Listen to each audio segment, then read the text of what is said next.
दोस्तों, Atlas cycle जो नाम कभी भारत के हर घर में गूंजता था। एक समय था जब अगर किसी बच्चे को पहली साइकिल मिलती थी तो 10 में से 7 मामलों में वो एटलस ही होती थी। लेकिन फिर कंपनी के साथ कुछ ऐसा हुआ कि धीरे धीरे करके इनके सभी मैन्युफैक्चरिंग यूनिट्स पर ताला लग गया। और फिर जब लॉकडाउन के बाद एम्प्लॉयज फैक्ट्री में काम करने पहुंचे तो गार्ड ने उन्हें गेट से ही वापस कर दिया। और जब उन्होंने गेट के बाहर नोटिस को देखा तो कंपनी ने उन्हें नौकरी से निकाल दिया था, क्योंकि अब एटलस के पास इतने भी पैसे नहीं बचे थे कि वो एम्प्लॉयज की सैलरी दे सके। लेकिन अब सवाल ये है कि जो कंपनी कभी हीरो से भी बड़ी थी वो आज लगभग खत्म क्यों हो गई है। तो चलिए दोस्तों, जानते हैं आज के इस वीडियो में।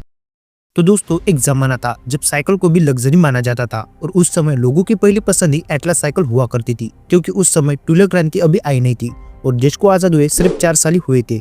ऐसे में भारत उस वक्त तरक्की की ओर बढ़ रहा था, जिसमें ट्रांसपोर्टेशन का बहुत ही अहम रोल था, क्योंकि उस समय मार्केट में बहुत ज्यादा ऑप्शन नहीं थे। और इसीलिए तब भारत में साइकिल को जर्मनी, जापान और यूके जैसे देश से इंपोर्ट किया जाता था। इस वजह से उनका प्राइस काफी ज्यादा बढ़ जाता था, जिससे आम आदमी बड़ी मुश्किल से अफोर्ड कर पाता था। और फिर इसी को देखते हुए जानकी दास कपूर ने साल 1951 में एटलस साइकिल की शुरुआत की। शुरुआत में उन्होंने एक टीन शेड के नीचे साइकिल की गद्दी बनाने का काम शुरू किया था और साथ ही वो अपने साइकिल बनाने के सपने पर भी काम कर रहे थे।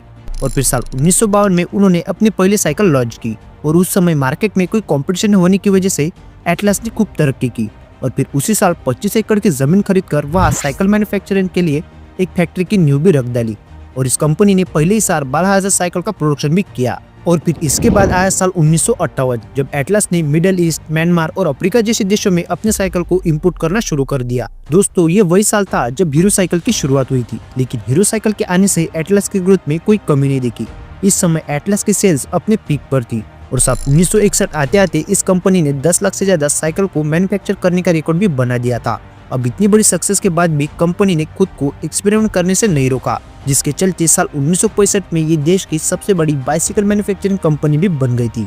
लेकिन इसके एक साल बाद ही जानकी दास कपूर ने इस दुनिया को अलविदा कहा और अब इस कंपनी की पूरी जिम्मेदारी उनके 3 बेटे जगदीश कपूर, बीडी कपूर और जयदेव कपूर के कंधों पर आ गई थी। इन तीनों की निगरानी में कंपनी ने और भी ज्यादा ग्रोथ देखी और विदेशों में अपने बिजनेस को एक्सपांड करते गई।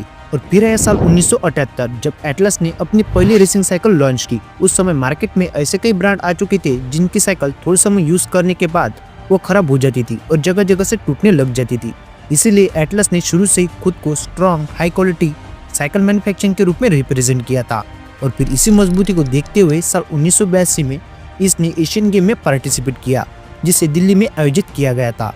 और इस गेम के लिए यूज होने वाली सारी साइकिलों को एटलस ने सप्लाई किया था, जिससे बाहर के देशों में भी एटलस साइकिल की चर्चा होने लगी। और इस समय मार्केट में कई प्लेयर होने के बावजूद भी एटलस अपनी तरक्की की ओर बढ़ते ही जा रहा था। और ऐसे ही आगे बढ़ते बढ़ते साल आया 2014, जब एटलस साइकिल 50 कंट्रीज में अपने साइकिल को एक्सपोर्ट करके ग्लोबल लीडर बन गया था।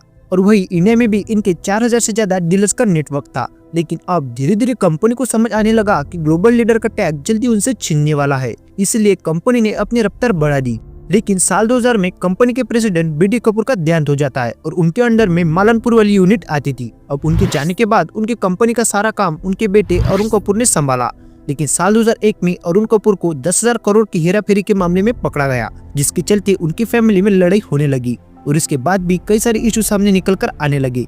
इसका सीधा असर कंपनी पर पड़ रहा था। वही दूसरी तरफ मार्केट में जो दूसरे कॉम्पिटिटर थे वो नई नई टेक्नोलॉजी अपने साइकिल में इम्प्लीमेंट कर रहे थे, जिस वजह से एटलस कंपनी को मार्केट में टफ कंपटीशन का सामना करना पड़ा, जिसके चलते कंपनी का मार्केट धीरे धीरे डाउन होता चला गया।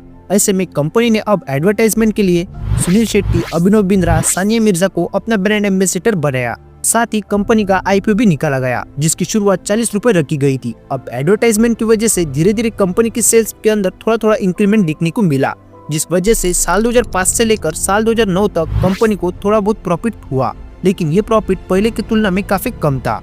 अब दोस्तों, इस वजह से साल 2010 में कंपनी के सीईओ और सेक्रेटरी एंड कंप्लायंस ऑफिसर को चेंज कर दिया गया और कई लोगों को हायर भी कर दिया गया। फिर भी इसका कोई खास रिजल्ट सामने नहीं आया। फिर साल 2012 में कंपनी ने एक बार फिर से कंपनी के सीईओ और सेक्रेटरी एंड कंप्लायंस ऑफिसर को चेंज कर दिया। इसके बाद साल 2013 में भी और साल 2014 में भी सेम चीज की, जिस वजह से कंपनी की सेल्स बिल्कुल ही ठप पड़ गई, जिस वजह से मध्य प्रदेश के मालनपुर वाली फैक्ट्री को भी बंद करना पड़ा। ऐसे में कंपनी में प्रोडक्शन तो हो रही थी पर सेल्स काफी तेजी से गिर रहे थे और कंपनी को लॉस उठाना पड़ा, जिस वजह से चीजें और भी बिगड़ती चली गई। और फिर साल 2018 में हरियाणा सोनीपत वाली फैक्ट्री को भी बंद कर दिया गया, जिसके चलते कंपनी ने कुछ एम्प्लॉयज को फैक्ट्री से निकाल दिया और कुछ एम्प्लॉयज को दूसरी फैक्ट्री में ट्रांसफर कर दिया गया।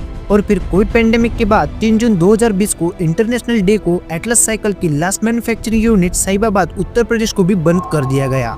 और जब वहाँ पर लोग लंबे लॉकडाउन के बाद इस उम्मीद से नौकरी करने पहुंचे कि अब रोटी रोजी का कुछ जुगाड़ हो जाएगा, तो गार्ड ने उन्हें गेट के अंदर आने से मना कर दिया, क्योंकि अब कंपनी के पास रॉ मटेरियल के लिए भी पैसे नहीं थे। लोग हैरान परेशान थे जो सालों से एटलस कंपनी में काम कर रहे थे, क्योंकि उनके लिए ये कंपनी जीवन यापन का एकमात्र जरिया थी। लेकिन अचानक से सब कुछ खत्म हो गया और लोगों को अपनी रोजी रोटी की चिंता सताने लगी। लेकिन दोस्तों, एटलस साइकिल अभी पूरी तरीके से बननी हुई है। कंपनी आज भी प्रोडक्शन कर रही है। एक समय था जब एटलस साइकिल साल की लाखों साइकिल बनाता था, लेकिन आज सिर्फ 800 साइकिल ही बना पा रहा है। तो दोस्तों, आपको क्या लगता है कि एटलस साइकिल एक बार फिर से वापसी कर पाएगा या नहीं? हमें कमेंट बॉक्स में जरूर बताना। और हाँ, अगर आपको वीडियो अच्छी लगी तो वीडियो को लाइक और चैनल को सब्सक्राइब जरूर कर दीजिए।